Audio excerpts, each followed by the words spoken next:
Pool प्रदेश सरकार इन्हें रोजगार देने के लिए बनाएगी आयोग जो इनके हुनर के लिहाज से देगी इन्हें काम।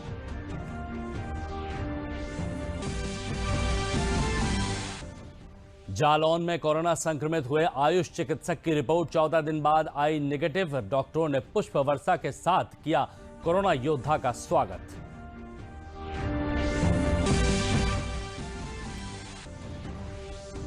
और पूरे देश में कोरोना संक्रमण के बीच एहतियात के साथ हर्षोल्लास के साथ मनाई गई ईद। राष्ट्रपति, प्रधानमंत्री, राज्यपाल और मुख्यमंत्री ने दी लोगों को ईद की शुभकामनाएं। नमस्कार, मैं हूं विजय श्रीवास्तव और अब समाचार विस्तार से। आज से देश में घरेलू विमान सेवा का संचालन शुरू हो गया है। लखनऊ के चौधरी चरण सिंह अंतर्राष्ट्रीय हवाई अड्डे पर यात्रियों ने विमान सेवा शुरू होने पर खुशी जताई। इसके अलावा जहां पर सरकार के द्वारा निर्धारित किए गए प्रोटोकॉल का पूर्णतः पालन भी किया जा रहा है। आज से घरेलू उड़ान सेवाएं शुरू हो गई हैं। लखनऊ के चौधरी चरण सिंह इंटरनेशनल एयरपोर्ट पर हम देख सकते हैं किस तरीके से इंतजाम किए गए हैं। यहां पर लगातार यात्रियों का आगमन हो रहा है। यहां पर विशेष तरीके के मास्क दिए गए हैं। लोग चेहरों पे मास्क लगाए हैं, फेस कवर लगाए हैं। आइए कुछ लोगों से बात करते हैं। तो हमें ये एहतियात करना पड़ा कि अपने प्रोटेक्शन के लिए एयरपोर्ट की सबसे अच्छी फैसिलिटी है कि उन्होंने पीपीई किट खुद दी, अपनी तरफ से पीपीई किट दी, बाकी व्यवस्थाएं बहुत अच्छी रखी, सोशल डिस्टेंसिंग का अच्छे तरह से फॉलो किया। मतलब बहुत सेटिस्फैक्शन, बहुत अच्छी थी इस व्यवस्थाएं इनकी, बहुत अच्छी। बहुत सुकून हो रहा है। 2 महीने से वहाँ फंसे हुए थे, अब जैसे फ्लाइट चली हम लोगों ने निकला, आज बहुत अच्छा लगा। हाँ, लोगों के बीच में एक जागरूकता थी और एक सोशल डिस्टेंसिंग का पालन कर रहे थे वो, और प्लस जो केबिन क्रू थी वो भी काफ़ी मेंटेन करके और सब कुछ हमने एहतियात जितनी भी एहतियात है वो बरत की है। और हमने अपने तरफ से पूरी तरह से जो कर सके थे हम वो करने के। देखिए, हमने ग्लव्स लगाया, मास्क लगाया, फेस कवर भी लगाया आपने। और इतने दिनों बाद आप यहाँ घर आपका है, यहाँ किसी काम से आए हुए हैं? नहीं, हमारा घर है। अच्छा, इतने दिनों बाद घर आके अब खुशी होगी? हाँ, अच्छा लग रहा है।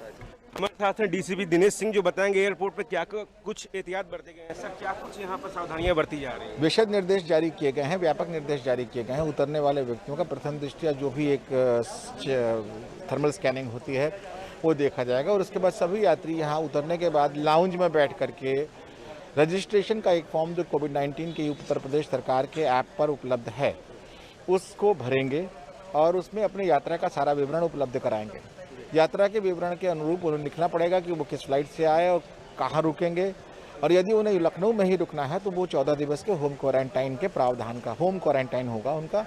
और ऐसे लोग जो किसी कार्य के कारण यहाँ आए हैं और कुछ कार्य करने के बाद वापस जाएंगे, उन्हें उस फॉर्म में ये विवरण उपलब्ध कराना पड़ेगा कि वो इस कार्य से आए हैं और इस कार्य को करने के बाद इस फ्लाइट से वापस चले जाएँ। ये उनके लिए होम क्वारंटाइन का प्रावधान नहीं होगा जो यहाँ पर कुछ काम करके वापस जाना चाहते हैं।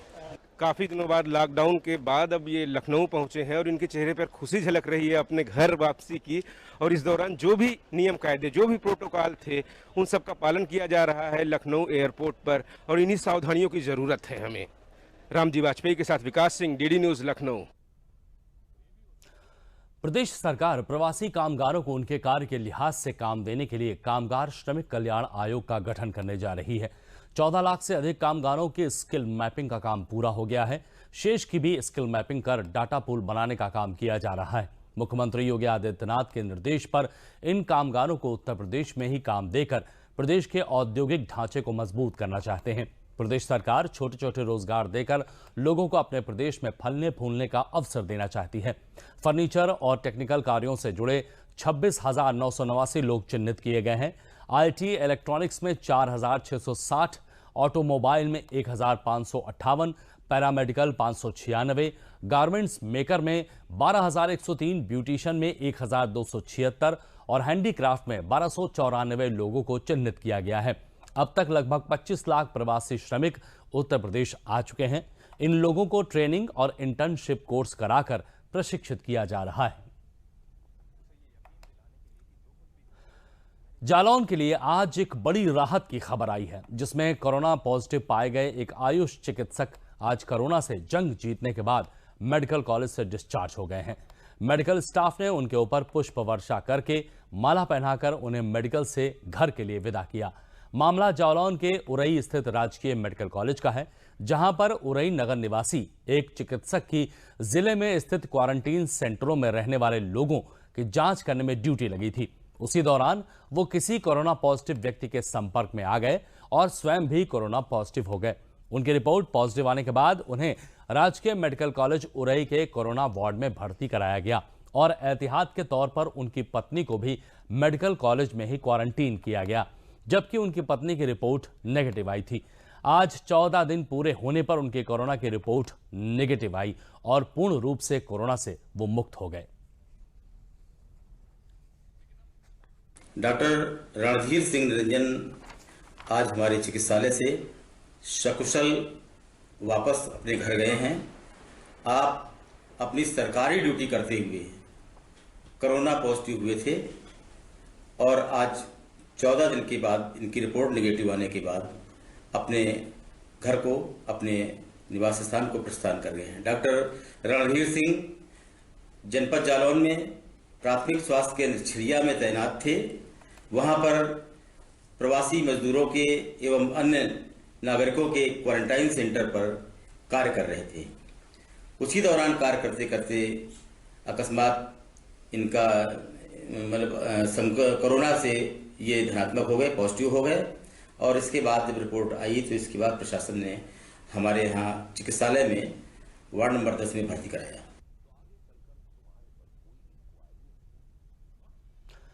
केंद्र सरकार व प्रदेश सरकार लगातार श्रमिक स्पेशल ट्रेन चलाकर प्रवासी श्रमिकों को सकुशल उनके घर पहुंचा रही है। कल रात लुधियाना में 18वीं स्पेशल श्रमिक ट्रेन प्रवासी श्रमिकों को लेकर बलरामपुर स्टेशन पर पहुंची तो श्रमिकों के चेहरों पर खुशी देखी गई। प्रवासी श्रमिकों ने अपने जिले में पहुंचाने के लिए सरकार को धन्यवाद दिया।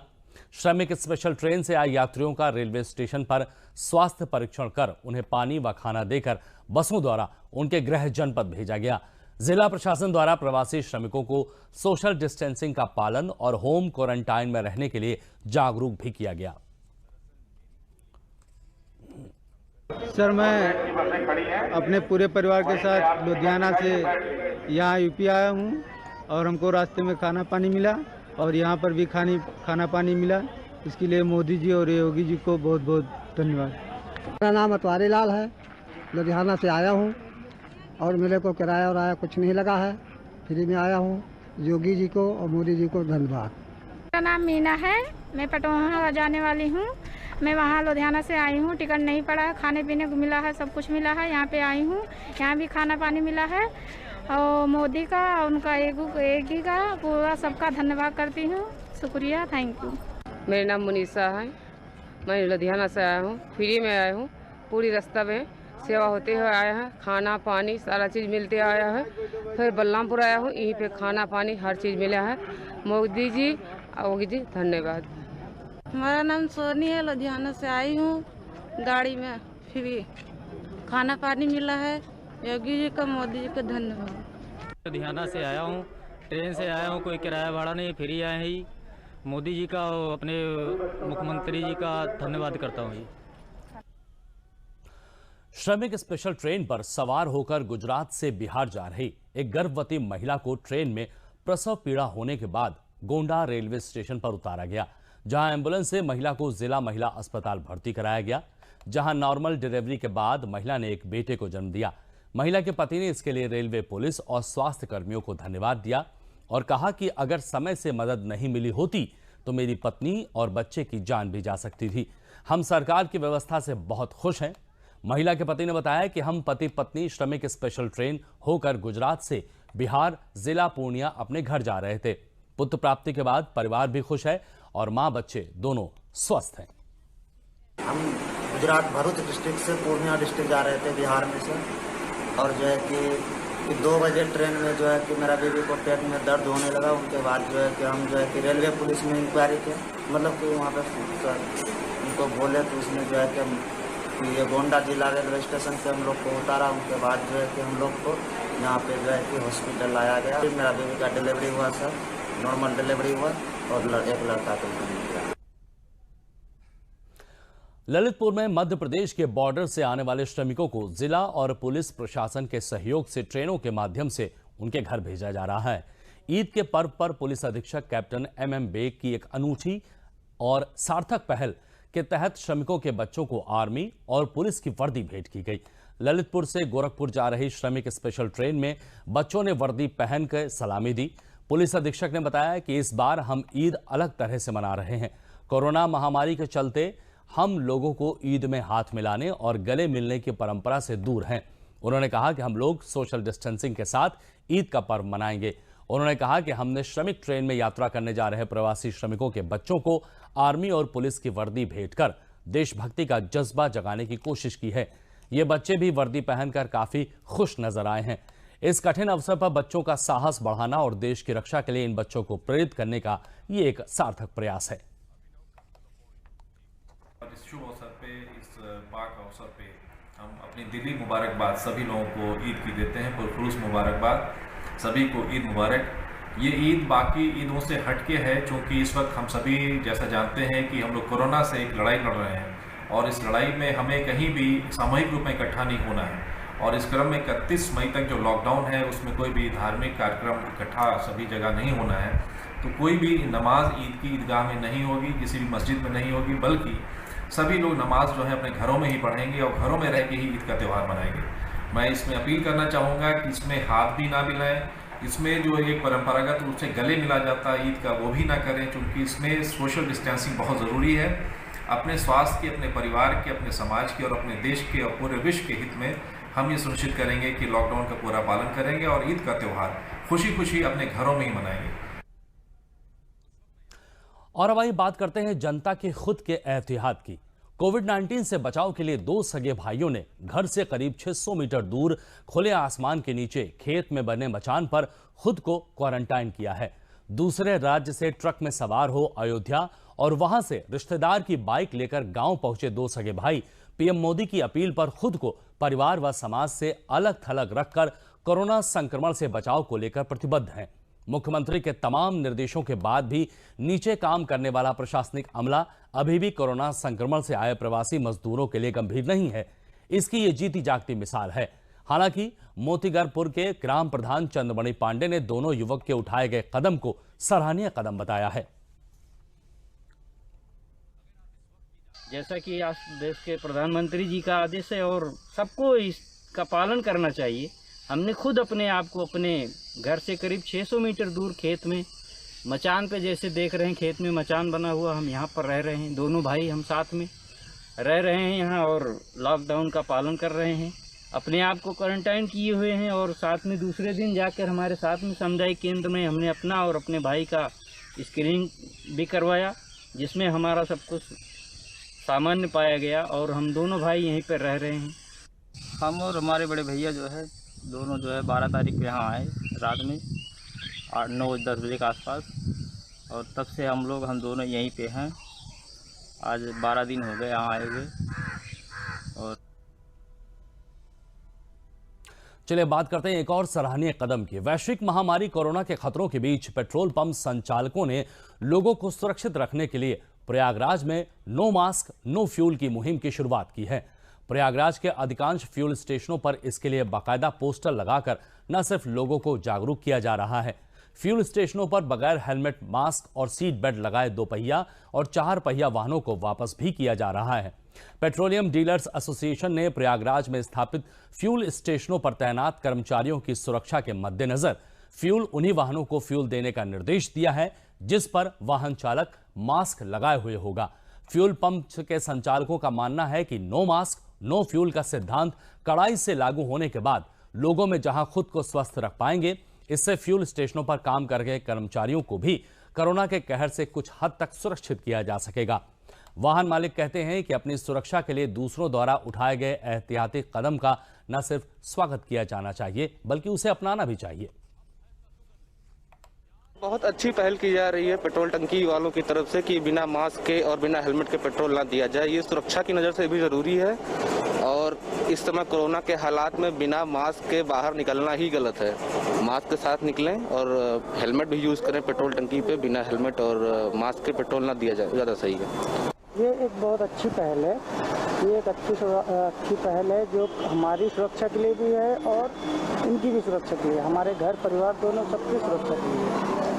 या इस कोरोना महामारी को देखते हुए हर व्यक्ति को पेट्रोल पंप पे आने वक्त जो है हेलमेट और मास्क लगाना अनिवार्य है और ग्लव्स भी होना चाहिए, जिससे एक वो भी सुरक्षित रहें, हमारे स्टाफ भी सुरक्षित रहें।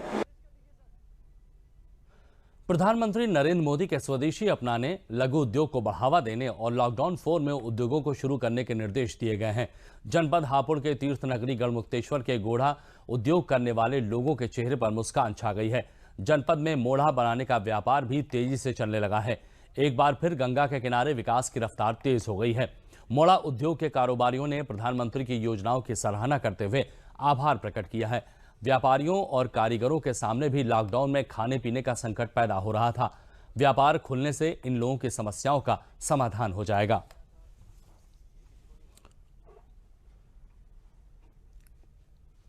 तो लॉकडाउन 4 में थोड़ा सुकून है, अब से थोड़ा रोज़गार चलेगा और लॉकडाउन 4 से हम प्रधानमंत्री जी को थोड़ा धन्यवाद देंगे। उन्होंने इतना सहूलियत करा, थोड़ा रोज़गार चलना शुरू हुआ है से। अब लॉकडाउन 4 बना है तो कारोबार में थोड़ी सहूलियत मिली है। केंद्र सरकार और यूपीए सरकार का बहुत बहुत धन्यवाद। 4 लगाए जब से तो हमें थोड़ी राहत मिली है। अब हमारे पास कोई ग्राहक आने लगा है। प्रधानमंत्री ने लॉकडाउन 4 में थोड़े राहत दी है, जिससे कि व्यापार में थोड़ा सुधार आया है और लॉकडाउन 4 में सहूलत मिली और हम प्रधानमंत्री नरेंद्र मोदी का शुक्रिया अदा करना चाहते हैं कि लॉकडाउन में ढील मिली, कारोबारियों को आगे बढ़ाया गया। भारत सरकार की मनरेगा योजना बरेली जिले के ग्रामीण अंचलों में हजारों मजदूरों की रोजी रोटी का सहारा बन गई है। इससे गांव में रोजगार उपलब्ध करा रहा है। मनरेगा के तहत बरेली के भोजीपुरा ब्लॉक के रायपुर गांव में चक्रोड और सड़क निर्माण का कार्य कराया जा रहा है। गांव में मनरेगा कार्ड धारक और दूसरे राज्यों से लौटे श्रमिकों को मनरेगा का काम उपलब्ध कराया गया है। चक्रोड और तालाब खुदाई कार्य में गांव के 45 मजदूरों को लगाया गया है। इन मजदूरों ने गांव में ही रहकर रोजगार उपलब्ध होने पर प्रधानमंत्री नरेंद्र मोदी को धन्यवाद दिया है। मुख्य विकास अधिकारी चंद्रमोहन गर्ग ने बताया कि जिले में 65,000 मनरेगा श्रमिकों को रोजगार मुहैया कराया गया है। इसके तहत जिले में तालाब खुदाई, नदियों का जीर्णोद्धार, चक्रोड आदि के कार्य कराए जा रहे हैं।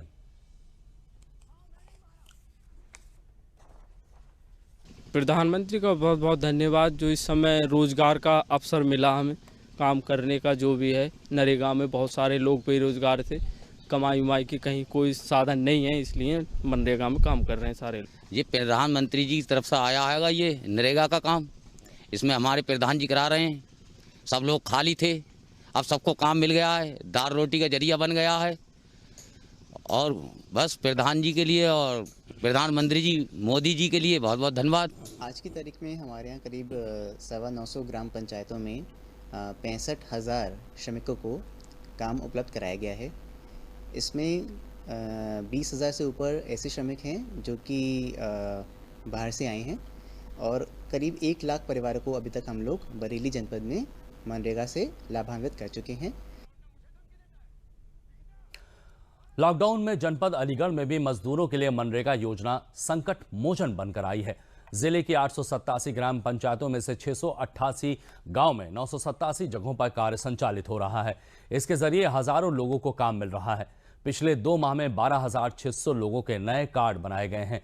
मनरेगा के तहत जिले में 40,000 लोग काम कर रहे हैं। इन मजदूरों से जिले में विलुप्त हुई नदियों के जीर्णोद्धार का कार्य, तालाबों के जीर्णोद्धार का काम, चक्रोडों का काम और पर्यावरण संरक्षण से संबंधित कार्य कराया जा रहा है। इन मजदूरों को प्रतिदिन 201 रुपए मजदूरी मिलती है। जिला अधिकारी ने कहा है कि कोई भी प्रवासी मजदूर मनरेगा के तहत जॉब कार्ड बनवा सकता है। प्रशासन की मंशा अधिक से अधिक लोगों को रोजगार देने की है। ऑपरेशन कायाकल्प, ओडीओपी व स्वच्छ भारत मिशन के तहत भी काम दिए जा रहे हैं। मजदूरों का कहना है कि लॉकडाउन में जहां सब कुछ बंद है, ऐसे में मनरेगा के तहत काम मिला है, जिससे आर्थिक परेशानी दूर हुई है। इसके लिए हम प्रधानमंत्री नरेंद्र मोदी को धन्यवाद देते हैं।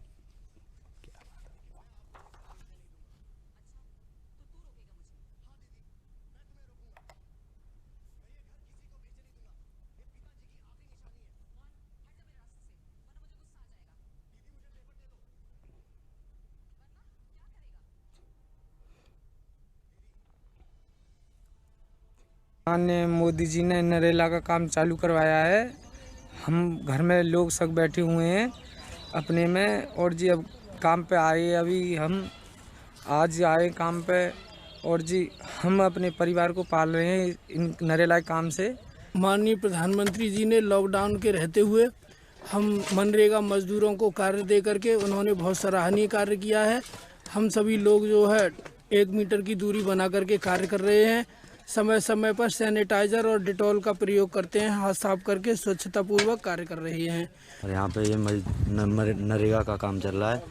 घर में लॉकडाउन की वजह से घर में मजदूरी के लिए पैसे नहीं है आदमी, इस वजह से लॉकडाउन में आदमी काम कर रहा है मनरेगा का, और सोशल डिस्टेंसिंग बना के काम हो रहा है यहाँ पर। मोदी जी का बहुत बहुत धन्यवाद है जिन्होंने यहाँ। अमेठी के रहने वाले अरुण यादव की शहादत में पूरा जनपद गम में है और आंखें नम हैं। लोगों ने अपने जवान को इन्हीं नम आंखों से अंतिम विदाई दी है। अमेठी जिले के रहने वाले 25 वर्षीय अरुण यादव 2013 में सेना में भर्ती हुए थे और इस समय नागालैंड के दीमापुर में तैनात होकर देश की सेवा कर रहे थे। बीते 22 मई को दिन भर ड्यूटी करने के बाद जवान अरुण यादव की तबीयत अचानक खराब हुई। आनन फानन में साथियों ने उसको अस्पताल भर्ती कराया, लेकिन इलाज के दौरान ही देश के जवान अरुण यादव की मृत्यु हो गई। शहीद का पार्थिव शरीर उनके पैतृक गांव कड़ेर गांव अंतर्गत जोहलवा पार में लाया गया, जहां राजकीय सम्मान के साथ उनका अंतिम संस्कार किया गया। इस दौरान बीजेपी के काशी प्रांत के अध्यक्ष काशी तिवारी और सपा विधायक राकेश प्रताप सिंह सहित बड़ी संख्या में लोगों ने उन्हें अंतिम विदाई दी। रात में फोन आया कि जो है आपका भाई सीरियस है, आईसीयू में है। तो उसके बाद 5 से 10 मिनट बाद दोबारा कॉल आया कि अब वो इस दुनिया में नहीं रहे। और कहाँ पे पोस्टेड थे आपके भाई और क्या? इस समय वो नागालैंड दीमापुर। आज देश भर में ईद का त्योहार हर्षोल्लास के साथ मनाया जा रहा है। ईद के मौके पर राष्ट्रपति रामनाथ कोविंद ने ट्विटर पर अपना संदेश साझा किया। राष्ट्रपति ने कहा कि ये त्योहार प्रेम, शांति और भाईचारे का प्रतीक है। ईद पर हमें समाज के जरूरतमंद लोगों का दर्द बांटने और उनके साथ खुशियां साझा करने की प्रेरणा मिलती है। राष्ट्रपति ने कोविड-19 की रोकथाम के लिए सोशल डिस्टेंसिंग का पालन करने की भी अपील की। प्रधानमंत्री नरेंद्र मोदी ने ईद पर देशवासियों को शुभकामनाएं दी। अपने संदेश में उन्होंने भी कहा कि ईद उल फितर पर आप सबको बधाई। इस विशेष अवसर पर करुणा, भाईचारे और सद्भाव की भावना को आगे बढ़ाया जाए। सभी स्वस्थ और समृद्ध रहें। प्रदेश की राज्यपाल आनंदीबेन पटेल, विधानसभा अध्यक्ष हृदय नारायण दीक्षित और मुख्यमंत्री योगी आदित्यनाथ सहित तमाम मंत्री और नेताओं ने प्रदेशवासियों को ईद उल फितर की शुभकामनाएं दी हैं। उनके सुख और समृद्धि की कामना भी की है। अपने बधाई संदेश में राज्यपाल ने कहा कि ईद का पर्व हमें मोहब्बत, एकता और आपसी भाईचारे का संदेश देता है। कोरोना संक्रमण को देखते हुए घर से ही नमाज पढ़ें और आवश्यक एहतियात बरतें। सभी के सुख समृद्धि की कामना करते हुए विधानसभा अध्यक्ष ने भी यही कहा कि इस अवसर पर सबको समाज में आपसी सौहार्द कायम करने का संकल्प लेना चाहिए। मुख्यमंत्री योगी आदित्यनाथ ने अपने शुभकामना संदेश में कहा कि ईद का त्योहार खुशी और मेल मिलाप का संदेश लेकर आता है। खुशियों का यह त्योहार सामाजिक एकता को मजबूत करके साथ ही आपसी भाईचारे की भावना को भी बढ़ाता है। ये पर्व अमन, चैन और सौहार्द का संदेश देता है। सीएम योगी ने लॉकडाउन और शारीरिक दूरी का पूर्ण पालन करते हुए घर पर ही नमाज पढ़ें और ईद मनाएं, ऐसी अपील की। ईद उल फितर का त्योहार आज पूरी अकीदत के साथ मनाया जा रहा है। देश में फैले कोरोना वायरस की वजह से लखनऊ में कुछ जगहों पर 5 लोगों के साथ नमाज अदा की गई। ईदगाह में अदा की गई नमाज में मौलाना खालिद रशीद फिरंगी महली ने नमाज पढ़ाई, जिसमें 5 लोग शामिल हुए। प्रदेश में लागू लॉकडाउन और सरकार के दिशा निर्देशों का आज संपूर्ण पालन होता हुआ दिखाई दिया। हर साल ईदगाह में ईद के दिन लाखों लोग नमाज अदा करने के लिए यहां आते थे। इस मौके पर मौलाना खालिद रशीद फिरंगी महली ने कहा कि कोरोना वायरस से बचाव के लिए लोग जागरूक थे और उन्होंने घरों में ही नमाज पढ़ी है। नमाज के बाद मुल्क में कोरोना वायरस के समाप्त होने की दुआएं की गई हैं। उन्होंने ये भी कहा कि लोग घरों में रहकर ईद मनाएं और एक दूसरे को मोबाइल के जरिए ही बधाइयां दें। ये तारीख में पहली मर्तबा हुआ है कि जिस ईदगाह में तकरीबन 4 से 5 लाख लोग हर साल ईद की नमाज अदा करते थे, आज इस लॉकडाउन के रूल रेगुलेशन पर अमल करते हुए सिर्फ और सिर्फ 5 लोगों ने नमाज अदा करके यहाँ की जो रिवायत है उसको बाकी रखने की कोशिश की है। और नमाज के बाद अल्लाह से यही दुआ की गई है कि अल्लाह हमारे मुल्क से और पूरी दुनिया से कोरोना वायरस की इस बीमारी को हमेशा हमेशा के। नवाबी शहर लखनऊ में हर साल ईद के वक्त सड़क चौराहे सभी गुलजार दिखते थे। छोटे छोटे मेलों में महिलाएं, पुरुष और बच्चे खरीदारी करते थे। शाम को सारे लोग उल्लास के साथ एक दूसरे से गले मिलते थे। लेकिन इस बार सड़कें सूनी हैं, मेलों की जगह सन्नाटा पसरा हुआ है। इबादत स्थल के बाहर इक्के दुक्के भीख मांगने वालों की छोड़कर कोई नजर नहीं आ रहा है। इनको दान देने वाले दानदाता भी गायब हैं। कोरोना का असर आज ईद पर भी भारी पड़ा है।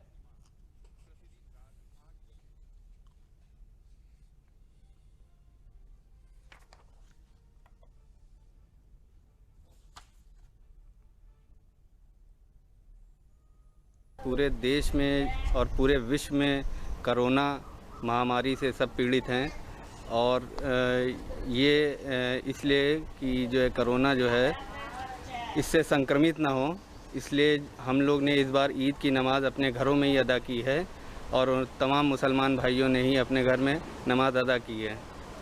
और जिससे कि जो है अब ये बीमारी से हमको लड़ना है और अपने देश को, अपने जनता को, अपने भाई लोगों को, सभी को बचाना है।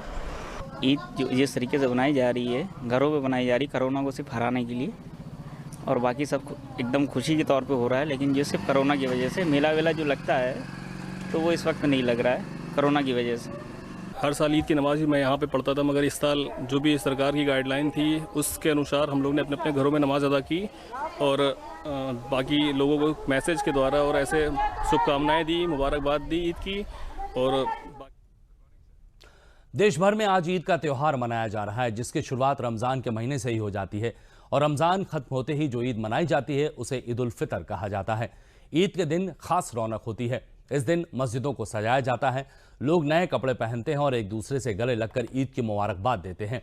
हालांकि कोरोना वायरस संक्रमण और लॉकडाउन के कारण जौनपुर में ये रौनक फीकी पड़ गई है। कोरोना वायरस के संक्रमण की वजह से न तो लोग गले मिल रहे हैं और न ही मस्जिद जाकर नमाज अदा कर पाए हैं। इस बार की ईद लोग अपने घरों में ही मना रहे हैं। धर्मगुरु मौलाना सफदर हुसैन जैदी ने बताया कि इस बार कोरोना वायरस के कारण सभी ने अपने घरों में ईद की नमाज अदा कर इस कोरोना वायरस से खात्मे के लिए दुआ की है। मौलाना ने सभी से लॉकडाउन का पालन करने की अपील भी की है।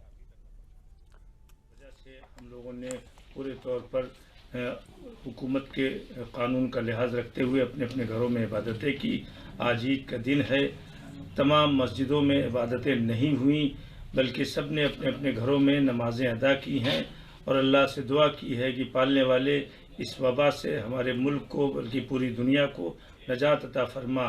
अब बदायूं में कोरोना महामारी संक्रमण के चलते शहर और कस्बों में घरों पर ईद उल फितर का नमाज अदा की गई। सभी लोगों ने ईद की नमाज में अपने देश, प्रदेश सहित पूरे विश्व को कोरोना वायरस के संक्रमण से मुक्ति मिले और देश में अमन चैन बना रहे, इसके लिए दुआएं मांगी। मस्जिदों में इमाम ने न केवल 5 व्यक्तियों को सोशल डिस्टेंसिंग का पालन कराते हुए ईद की नमाज अदा कराई और मुल्क की सलामती की दुआएं भी मांगी। बिलसी कस्बे के नवाजी नदीम अलवी ने बताया कि इस महामारी के चलते ईद का पर्व हम घर पर ही रहकर मना रहे हैं, साथ ही लॉकडाउन में प्रशासन का पूरा सहयोग भी कर रहे हैं। शाही इमाम असरारुल हक ने बताया कि ईद उल फितर की नमाज अदा कर मुल्क से कोरोना महामारी के खात्मे को दुआएं की गईं। मस्जिदों और ईदगाह पर पुलिस प्रशासन ने सतर्कता बरतते हुए फ्लैग मार्च कर लोगों को शांति व्यवस्था बनाए रखने और अपने घरों पर रहकर ईद का पर्व मनाने की अपील भी की। और अगली खबर भी ईद की नमाज से ही जुड़ी हुई है। मुजफ्फरनगर में ईद की नमाज लोगों ने अपने घरों में पढ़ी। कोरोना वायरस के चलते जिला प्रशासन ने लोगों से एक जगह एकत्र नहीं होने की अपील की। ईदगाह और अन्य मस्जिदों में पुलिस का कड़ा पहरा रहा। ड्रोन कैमरे से भी निगरानी की गई, कहीं लोग सामूहिक नमाज तो नहीं पढ़ रहे हैं। जिला अधिकारी सेल्वा कुमारी जे और एसएसपी अभिषेक यादव पुलिस बल के साथ सुबह से ही सक्रिय रहे। जिले के खतौली कस्बे की एक मस्जिद में सामूहिक नमाज की सूचना पर पहुंची पुलिस ने लोगों को इधर उधर किया।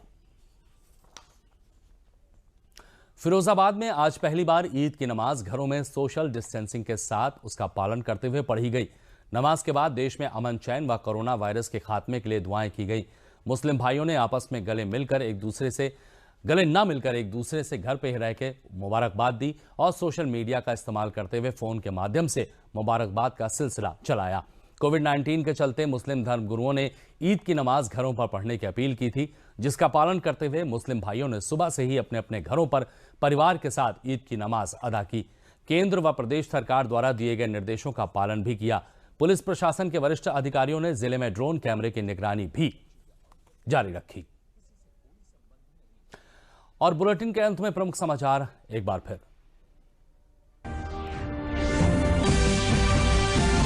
सरकार के निर्णय के बाद देश भर में हवाई सेवाएं की गई शुरू। लखनऊ में भी घरेलू विमान सेवाओं से आए यात्रियों ने सरकार को दिया धन्यवाद। कहा सकुशल पहुंच गए घर।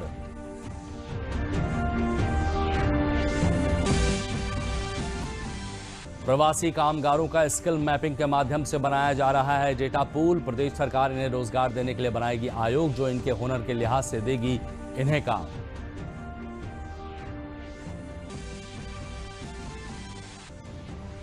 जालौन में कोरोना संक्रमित हुए आयुष चिकित्सक की रिपोर्ट 14 दिन बाद आई निगेटिव। डॉक्टरों ने पुष्प वर्षा के साथ किया कोरोना योद्धा का स्वागत।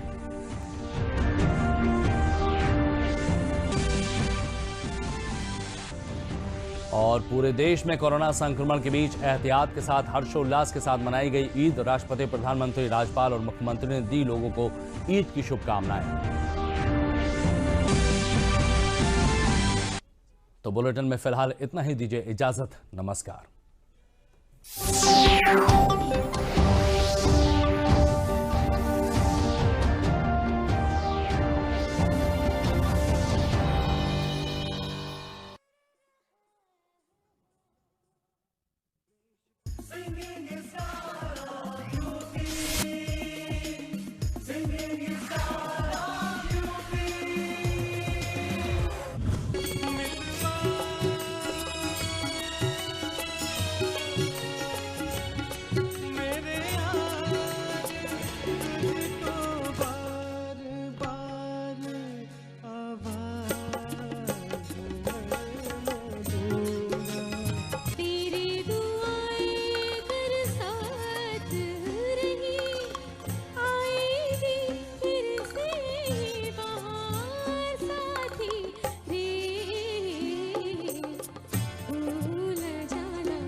का साथ यहीं तक का था।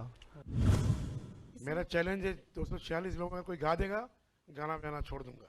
तेरे बिना कुछ कहीं ना, तेरे बिना भी क्या जीना, ओ साथी रे तेरे बिना भी क्या जीना। तेरे नाम से शुरू हुआ, तेरे नाम पे खत्म लिला।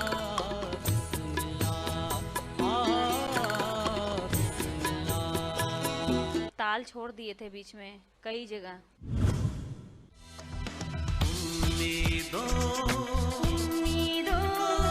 जगह देना दुनिया को दिखा देना।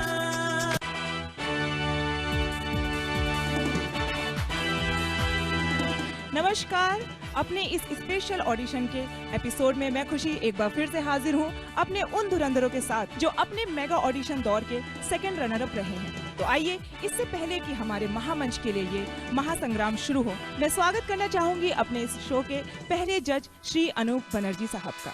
स्वागत है सर आपका। और आइए